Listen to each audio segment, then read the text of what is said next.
60 Minutes with Angela starts right now.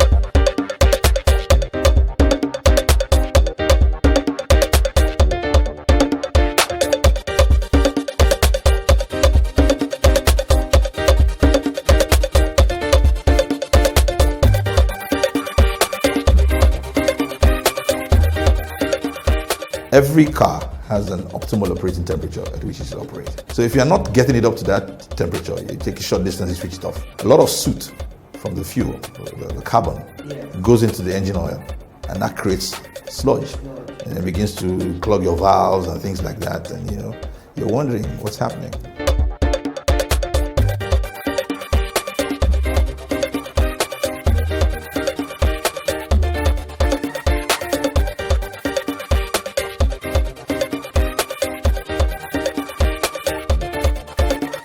Well, hello and welcome. This is 60 Minutes with me, Angela Ajetomobi. Thank you for joining me on the program today. And so if, like me, you're confused, when you go to the mechanic to have your car looked at and they tell you Tokumbo parts, that's second-hand parts for the uninitiated, are better than brand new car parts. In fact, some mechanics swear that the second-hand parts imported from abroad are stronger than the brand new car parts that are made today. My host today will help to explain and clarify what they actually mean. He holds a degree from the University of Benin, which he obtained in 1987, specializing in mechanical engineering. He also holds an associate degree from the Universal Technical Institute in Phoenix, Arizona. That degree in automotive and diesel technology. He has extensive experience in the car industry. He's worked with Subaru, Toyota Motors, and Coscharis Motors, all here in Nigeria. At various times, he's been head of the technical department. He's been service manager. He retired from the Coscharis Group Limited as general manager, after sales service and spare parts. So, join me after the break. I'm counting down 60 minutes with Vincent Chiedu, the Chief Executive Officer of Pro Advanced Global Concepts Limited. Welcome back. Welcome, Mr. Chiedu. Thank you very much for coming on 60 Minutes with me. Thank you for having me, Angela.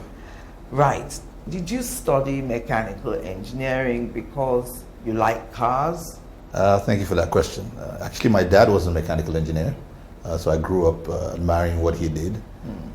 Even though in secondary school I ended up in the arts classes. All right. And my dad wasn't having any of that.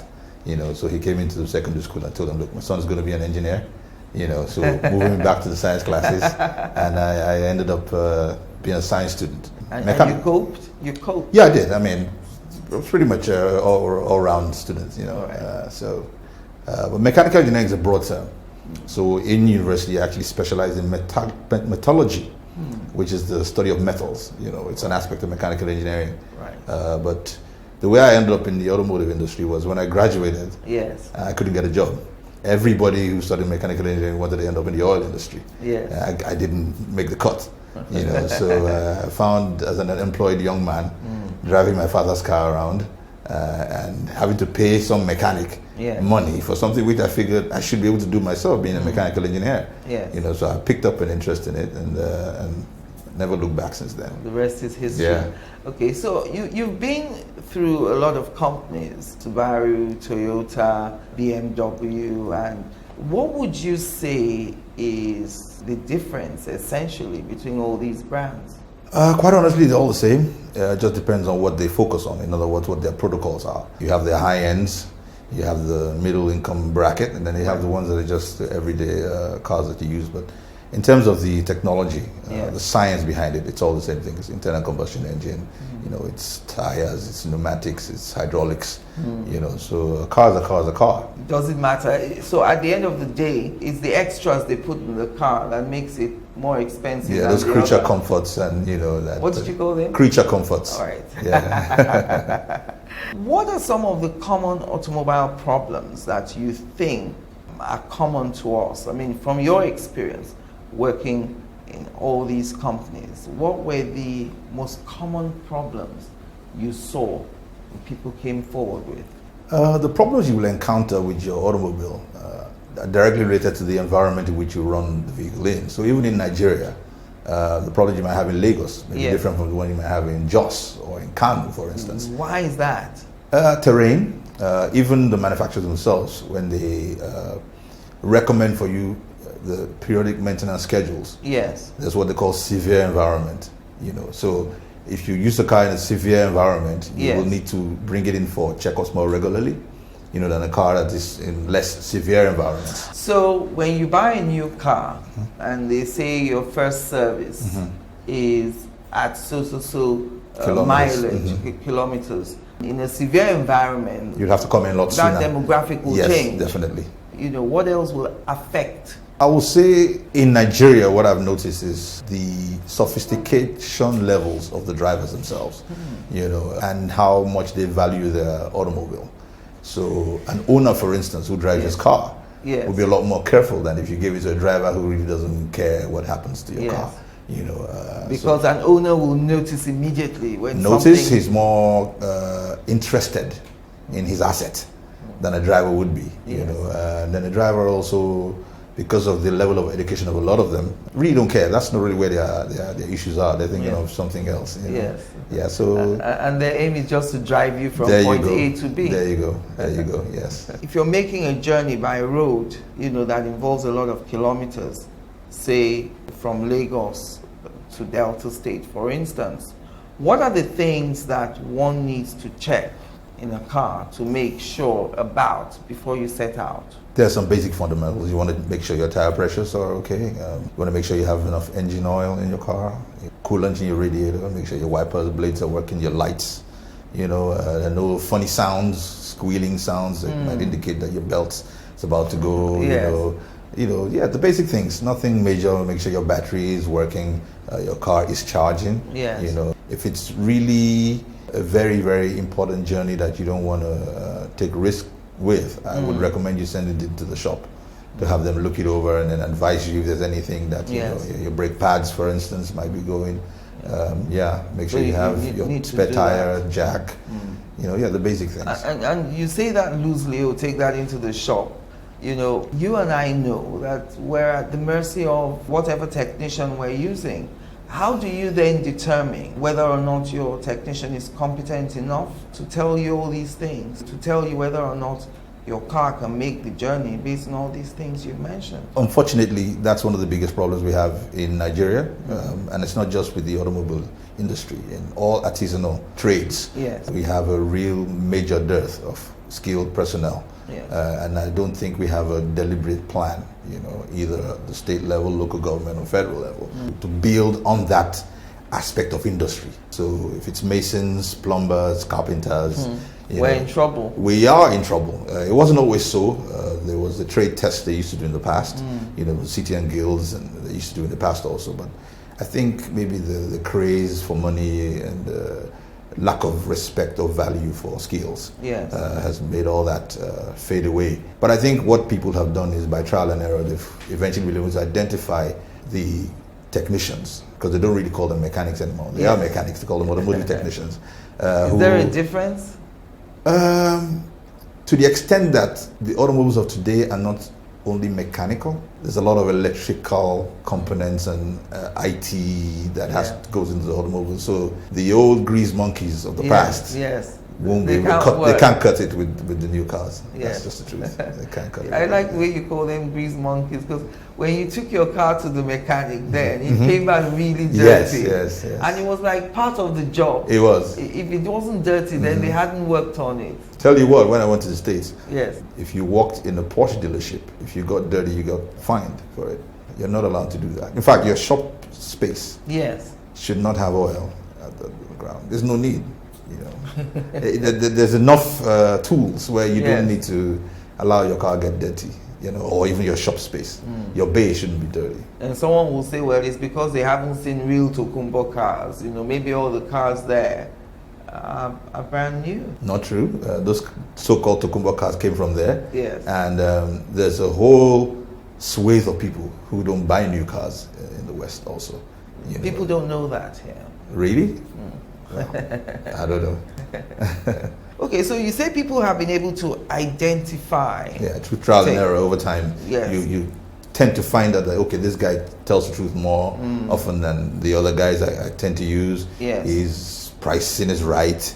I mean, it's just the process of weeding off. And then you say, okay, let me settle with this guy. This by and one large, is better than than the the rest. others. Yeah. Is it safer for the technician to buy your spare parts, or do you recommend that people walk into stores where spare parts are available to buy? Again, that's another problem we have here. The purchase of spare parts traditionally should be left to the shop because they know what they want. But then again, it's not regulated. So how you sure that what you're buying is original? Yes. The only way you can be sure is your source. So if you're buying it from OEM source, that's original equipment manufacturer source, then you can go to sleep. Right. They tend to be a little bit more expensive, but that's the only way you can go to sleep. When I started off in this industry, I swore I would never buy OEM parts. They are sometimes 3 times more expensive than the Because you thought they were just ripping you off. Yes. But the truth is they are certified by the manufacturers themselves, and so they have a name to protect. right. So by and large, they will stand the test of time. They're more durable, you get more value for your money, and then you as a technician, you don't have to worry about that part again. Yes. Once you've replaced it. What did you call them? OEM. OEM part, original equipment manufacturer. Is that stamped on any parts that you No, buy? the brand name is stamped on it. But like I said, it's the source, because even the aftermarket, the fake ones, Yes. will also stamp. Okay, so what you need to know is if I'm going to an OEM source, Yes. then I can be sure that they won't sell fake because it's their name that's at stake. How will you know where an OEM shop is? How will you know where to locate? If it's a Toyota dealer, it's most likely will sell you a Toyota original part. If it's a Subaru dealer, they won't sell you non-Subaru part. So we're coming to this point now. Buying directly from Toyota or Subaru or one of these people is actually better.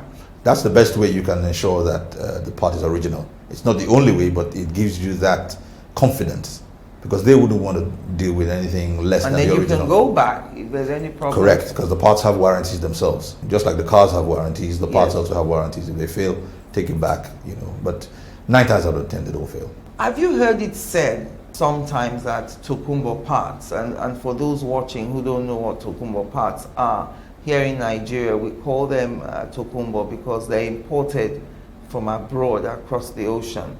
They're second-hand parts. Some technicians here, mechanics, swear that Tokumbo parts are better than brand new. How is that possible? It's only possible where you are comparing the Tokumbo parts with a fake new part. And that's where the pricing issue might come in. If it's an original OEM part, which, like I said, can be quite pricey, there's no comparison. Go for the brand new. But if you're comparing to a fake part, then the Tokumbo will be a better option. Will most likely be, because it is an original part that came out of another vehicle. But the reason it was discarded from that other vehicle, there would be a reason. Not necessarily. It could have come out of a cannibalized vehicle that had nothing wrong with it. Okay. So it wasn't necessarily that it was bad. Yes. So maybe the car had a problem, not necessarily the gearbox. Exactly. Right. Yeah. So the gearbox will still be able exactly. So apart from this OEM, if you're anywhere where you don't have access to those who are selling the original parts, the OEM shops, like you say, What options are available? I would advise you to look for the OEM. When I started off, I didn't think it was necessary, but over time you get to pay the price. Because what happens is you look for cheaper alternatives, Yes. and then the customer keeps coming back. That doesn't help you. Yes. Doesn't help your reputation. Penny wise, pound Yeah, the foolish. customer is angry with you, you know. So just put the OEM part in there. Yes. If the problem persists, you know it's not that part. You know what I mean? Because Yes. you put an original part in there. Yes. You know. If the problem persists, you know it's not that It part. can't be that We'll part. take it from there when we come back from the break. So join us again after the break. Nice question. Angela, that's a great question. It's a good question. It is difficult to respond to that question. That is a serious question. Angela, that is a very great question. Great question, Angela. You know, Angela, that's a very difficult question. That's a great question, Angela. Okay, that's a great question. Angela, that's a tough one for me. That's a good question. Good question. I love to ask questions. I think it's what I do best. You see, I think that the fastest way to learn anything is to ask questions. The right questions that help you get to the heart of the matter. 60 Minutes with Angela. Getting answers to every question you always wanted to ask.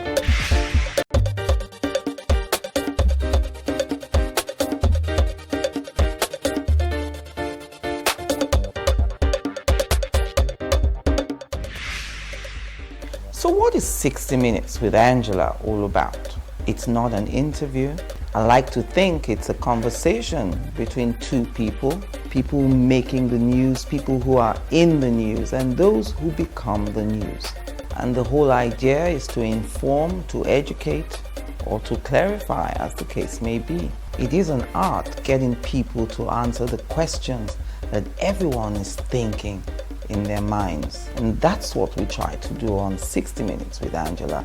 I ask all the questions that everyone's thinking about and no one wants to voice. All the questions you always wanted to ask. You get those answers on 60 Minutes with Angela. Every week on this station, 60 Minutes with Angela, getting answers to every question you always wanted to ask.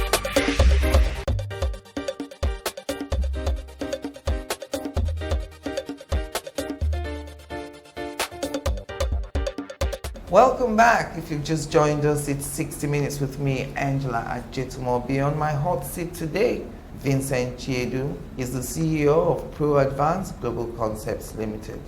And so you say, if the problem keeps coming back, it can't be that part. That brings me to my next question. What is a service and what does it entail? I mean, when people walk into a mechanic's workshop here and they say, I want to service my car, what are they talking about? But I mean, you have an oil change service. In other words, you just want to do your PMs, change the oil and change the oil filters. Right. You know, you want to do a scheduled service, which is according to the OEM schedule. At 30,000 kilometers, there's certain things you must check. If they're fine, okay. But if they're not, you replace them. Some of them, even if they're still okay, you change them.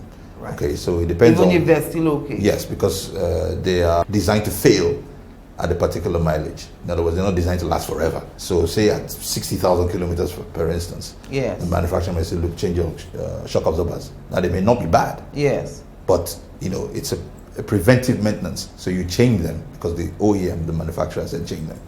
So when the client says this thing still looks good and still has meat on it, Well, you have to ask yourself why in more organized societies, the cars that we bring in as tokumbo in quote, Yes. you know, Still look still look good. You're preventing a problem. But like what we do here, we run it till it breaks. yes, You know, you don't have to do that. You know, we run it till it breaks.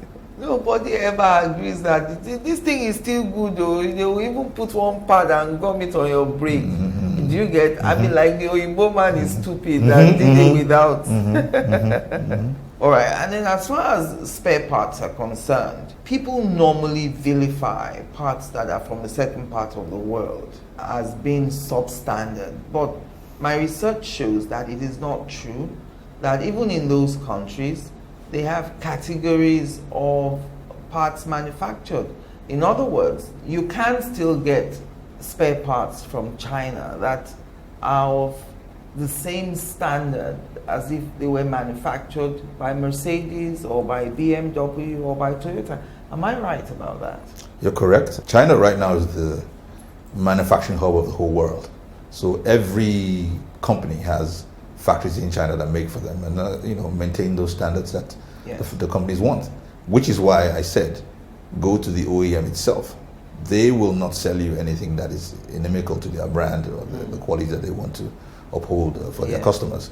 So it's not about the country, it's about your source. Yes, and the way it works when you're ordering from an OEM, they have what they call an electronic parts catalog. So when you put in your VIN number and you ask for a particular VIN meaning vehicle identification number, yeah, it will give you an exploded diagram and identify all the different parts in the particular subsection of that vehicle that you want. Yes. And the part number will come out. So I don't even have to worry about it. Once I see that, yes, if I take that part number to any OEM source, they will give me the exact part.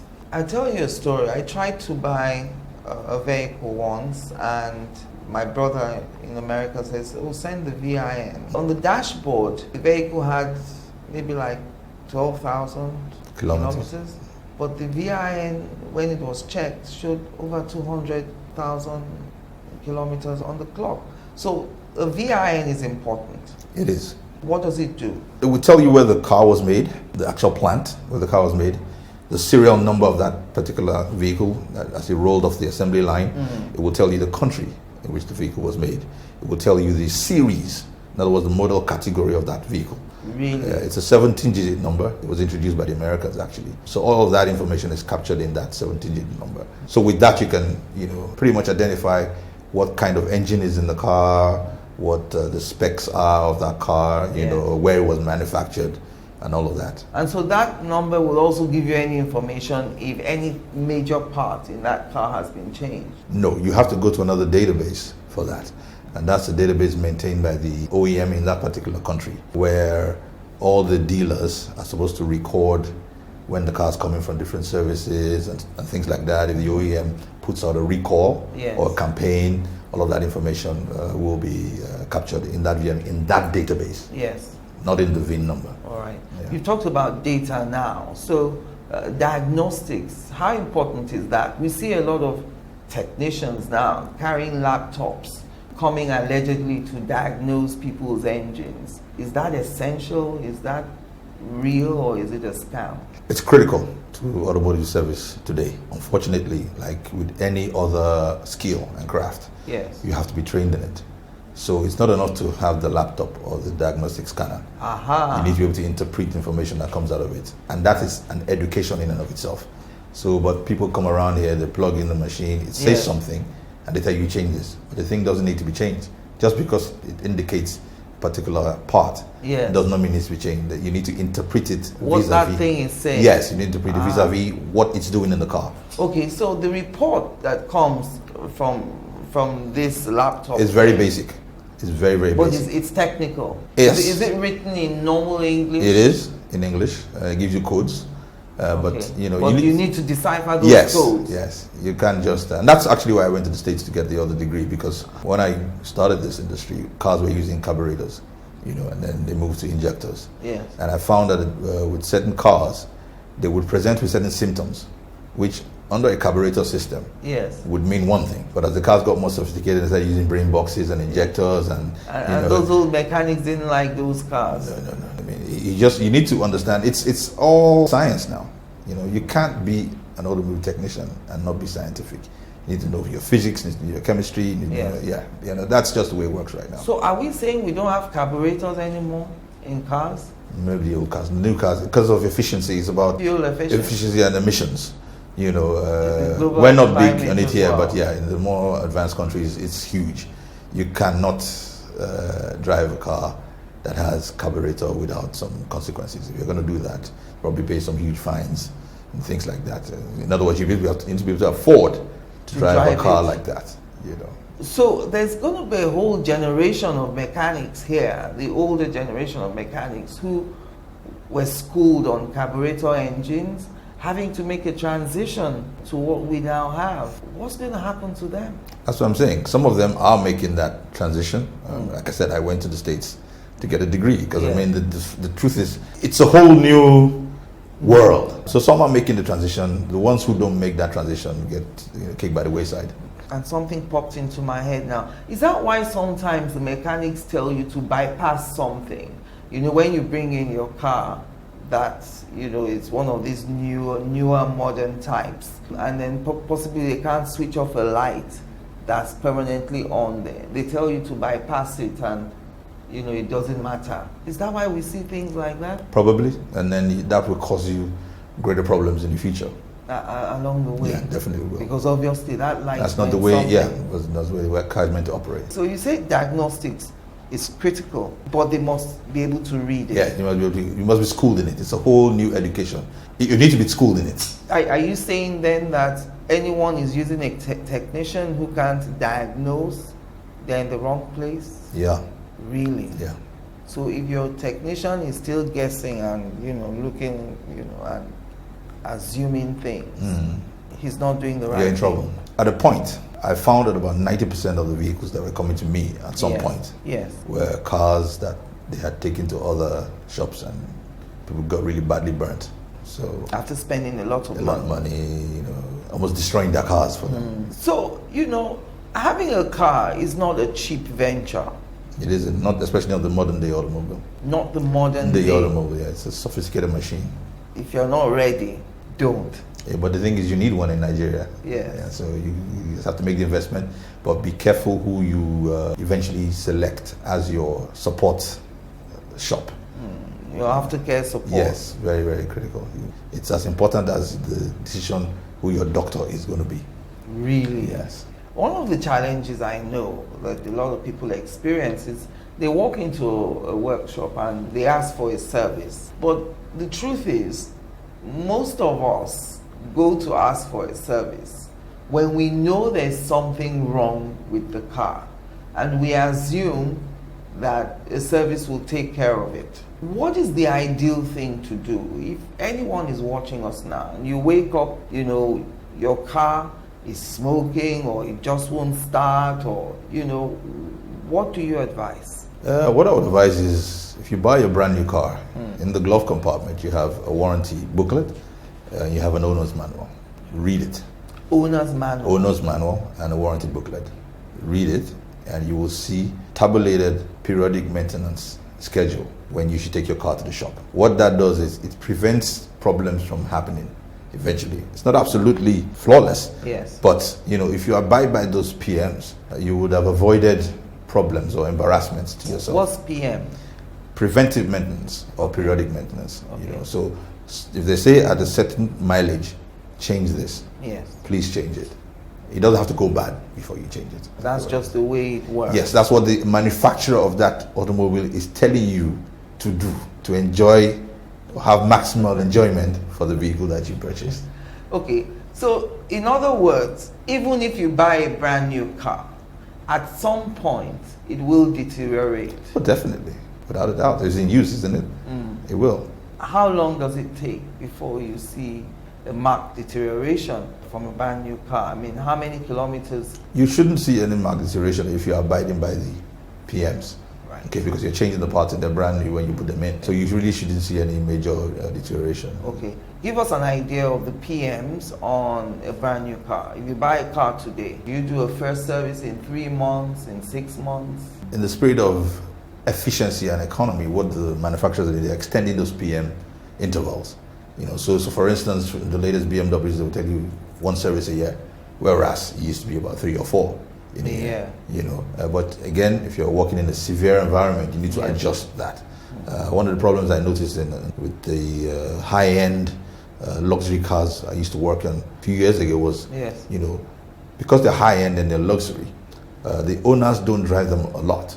You know, they take them from, you know, home to church and all that. And when you do that, the engine doesn't get to its optimal operating temperature. And when that happens is you create sludge because the oil, you know, doesn't get hot enough to circulate. And so at about 2,500 kilometers, right, you have sludge in the engine that can knock that engine because they were not designed for just short distance. They were designed for you to drive. Yes. There's all of that stuff, which I said, it depends on the peculiar environment in which you're operating in.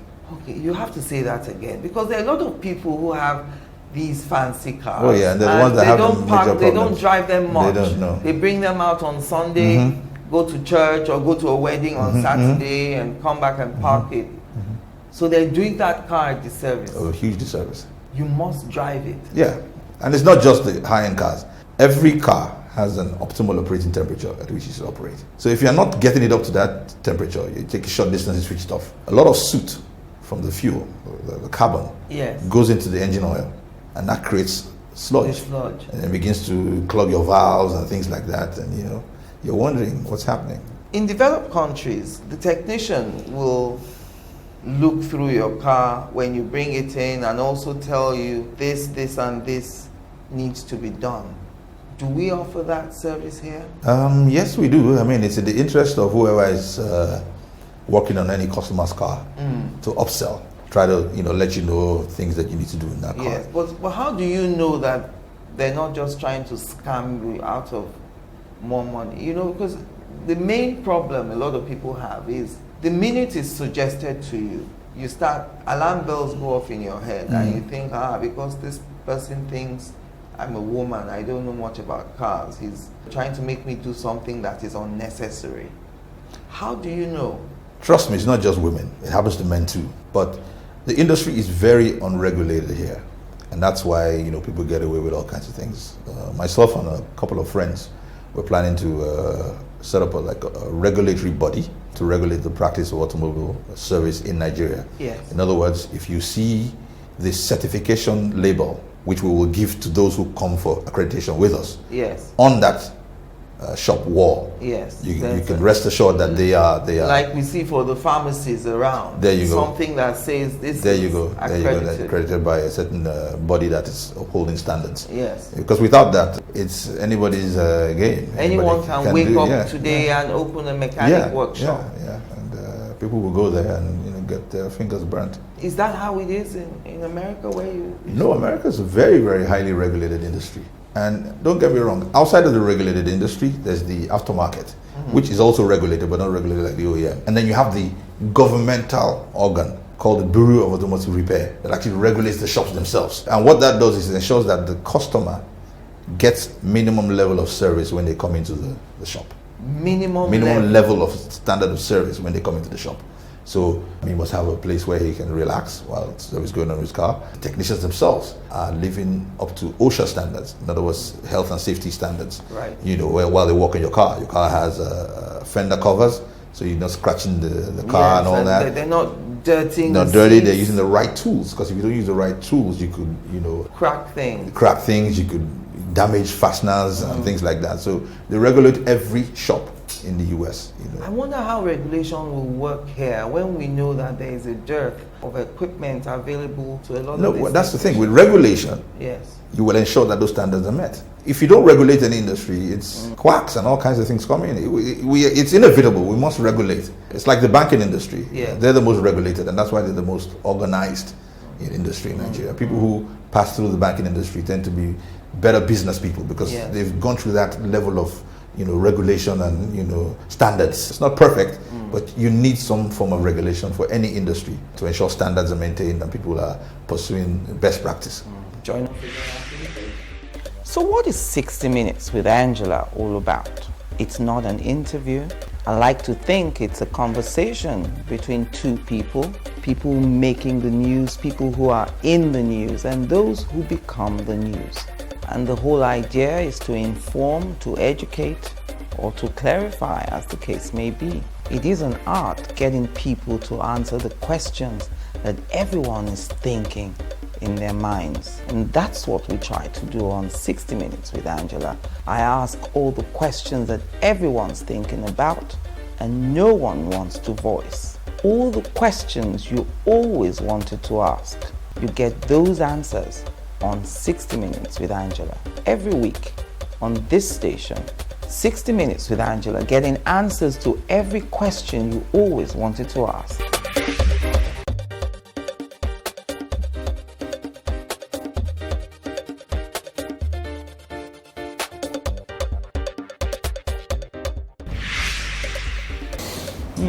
Nice Nice question. Angela, that's a great question. It's a good question. It is difficult to respond to that question. That is a serious question. Angela, that is a very great question. Great question, Angela. You know, Angela, that's a very difficult question. That's a great question, Angela. Okay, that's a great question. Angela, that's a tough one for me. That's a good question. Good question. I love to ask questions. I think it's what I do best. You see, I think that the fastest way to learn anything is to ask questions.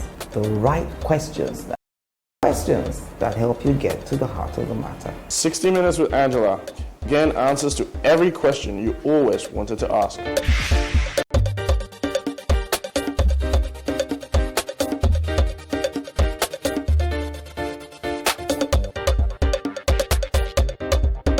Welcome back. My concluding moments now with Vincent Chiedu.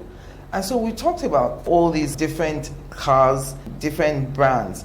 What would you say to the viewer who is watching now? Does it matter what brand they drive? Are there universal concepts that are applicable to all brands? Is it the same concept, that the same way you take care of your BM, for instance, is the way you take care of your Kia? There are universal protocols, but there are also specialized protocols determined by the manufacturers themselves. Right. So if you drive a BMW, I'd recommend you go to a BMW shop or somebody who is trained in BMW maintenance and service, because you can't use Toyota protocols for a BMW, for instance. You will make mistakes.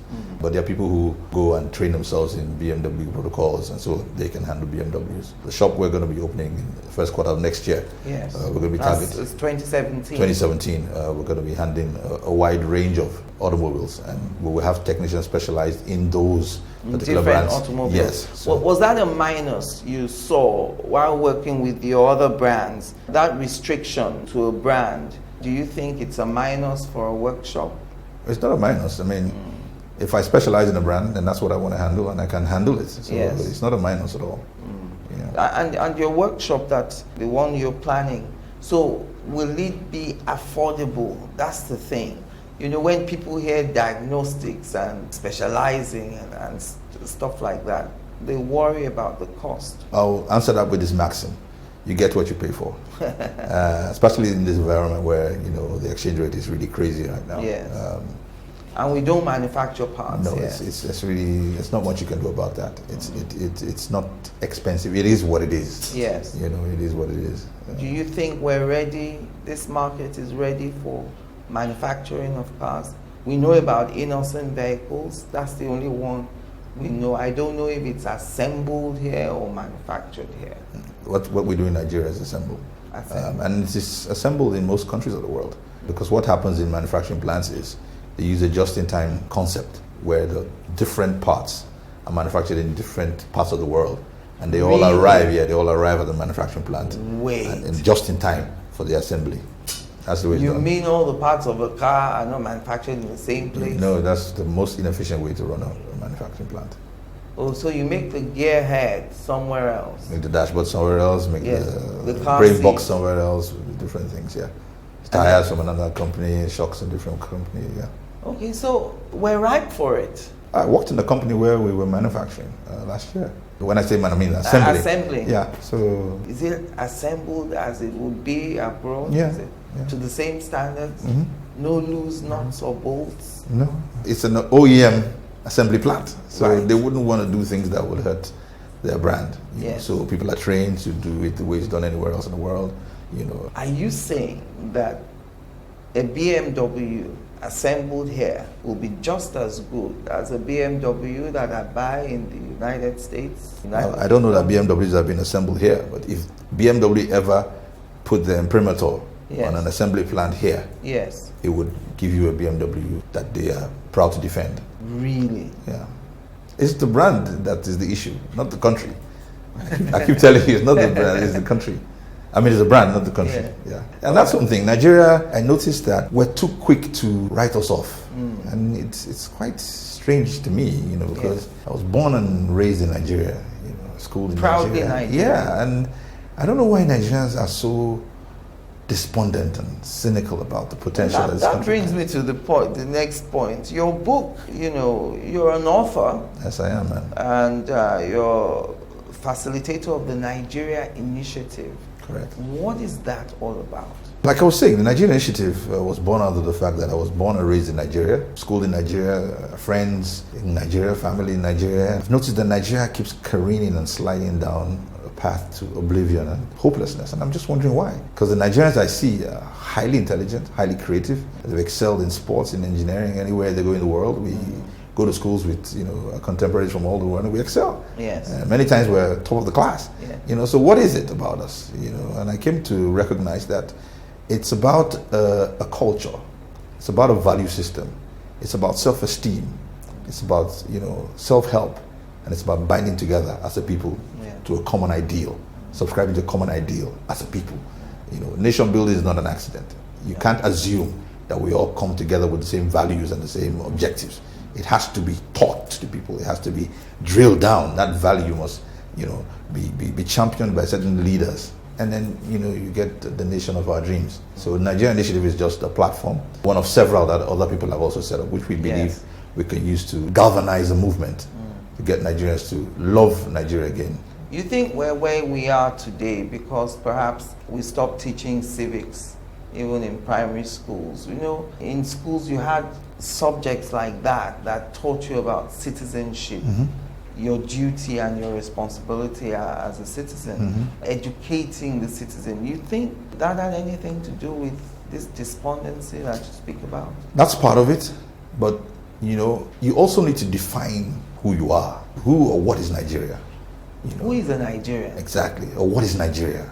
What do we represent in the Committee of Nations? What do we want to achieve? What do we want to be known for? Somebody must marshal that thing. If you've been abroad, there are certain phrases that you hear about certain countries, and it's just something cultural to the people. You hear about the German determination. You hear about the American industry. England was once an empire. There's that common ideal which we subscribe to, that you are proud of. You want to defend. That has not been marshaled yet in Nigeria. We're still very provincial, rural in our thinking, ethnic, and we're stronger together as a country. I wish a lot of people would agree with you that we're stronger together. Unfortunately, people see themselves first as ethnic before they see themselves as Nigerian. How do you change that? I'll tell you what, Angela, those that see themselves like that are less than those who see themselves as common Nigeria. That's what I've discovered. I, for instance, went to a federal government college in Lagos. Yes. And I went to school with people from all over Nigeria. So I don't see a Yoruba man or a Nupe man or that value was instilled then in me and in people across the country. It's the few ones who have, been able to wrest power from the rest of us who just want to live our lives and make Nigeria great again. Yes. That are the ones, pushing this division and stuff like that. So the rest of us need to develop some backbone, some self-esteem, and say, hey, no, this isn't right. I have no other country. If anything happens in Nigeria, for instance, what's going to happen to me? This is the only country I've got. I need to be proud of it. Proud of my green passport, proud of my Yoruba, Hausa, Nupe, Ijo friends. Yes. Let's all get together and have a party. And so, what next for you with the Nigeria Initiative? How are you pushing this? Okay, what we're doing is we are soliciting membership from Nigerians from all cadre. We don't care who you are, you're a mechanic, you're a doctor, or whatever. You just come in and chip in your bit to awaken and ignite a sense of nationhood, a clarion call to nationhood for Nigerians. We're doing this under 3 platforms. One is self-esteem. I think watching how Nigerians are so eager to leave Nigeria, whereas foreigners are so eager to come here, tells me there's a problem with self-esteem. Because you go there and you become a second-class citizen. They risk their lives across the Sahara Desert and across the Mediterranean. Something's wrong. You just are not seeing yourself for who you are and the value that you bring to your world. Second platform is self-help. All this aid that we want people to give us, everything you need is in you. So let's forget about all this aid and help yourself. Okay, dig deep in, look inwards. Innovate. Be creative. And then see challenges in your world and see how you can contribute to making your world better. Pursue a commercial activity that makes you relevant to your world. And then the last platform or last plank is togetherness. No man is an island. At the end of the day, as we talk about self-help, but at the end of the day, people will contribute to that greatness that you're seeking. And I think all of us in Nigeria, regardless of which state you come from, will chip in something to make Nigeria the giant and the sun that we've always known her to be, but somehow we just have not been able to, marshal that movement together. Yes. Some people have called for a radical method to push this. They're saying, for instance, jettison the idea of demanding ethnic groups and local government areas when you're filling forms, for instance. All you need to know is, I'm a Nigerian. Forget anything else. Forget tribe, local government, state, area, and just stick with being Nigerian. And that would help with migration within the country. It would also help people be able to, go and live in any part of the country like we see in the United States. And people will be able to contest elections, even in states where, they're not considered as indigens. What would you say to that kind of radical idea? I don't necessarily agree with that. If you take a study of any of the most advanced countries in the world, and it's not a function of skin color now, it's just a function of how well you organize your society. For proper planning, you need to get data. So if I was born in Lagos State, for instance, there's nothing wrong with me documenting that. But if I also promote justice should allow me, even though I was born in Lagos State, to go and contest somewhere else. So if you want to organize the society properly, you need data, you need records, and just leaving things in the air and say, no, you can't, it doesn't work like that. It doesn't work like that. And we tend to leave things in the air. We like that. We're very emotional in this part of the world. Thank you very much, Mr. Chiedu, for coming on the show. Your last word to viewers now who are watching about care of their cars as we, go into the new year. There is a recession. People don't have as much money as they used to have. What kind of advice can you give about taking care of their cars in a way that won't wreck them financially? That's a difficult one, particularly because that's my industry. But I would say that you need to be mindful of where you take your vehicle to for service. It might cost you a little bit more, but ensure you're doing it professionally. Like I said, it's as important as the decision what doctor you go to, because you want that car to give you as much longevity as possible, and not just longevity, quality longevity. You don't want to keep having to, tinker with it every time, different people working on it and all that. Ideally, it should be the dealerships, the OEM dealerships, but the reality is, even when I was in the States, I used to call them stealerships because they're way expensive. So there are independents. Stealerships. Yes, there are independents who also take pride in quality information. And interestingly, in the West, because of this antitrust thing, the information is mandatory you make it available to independents.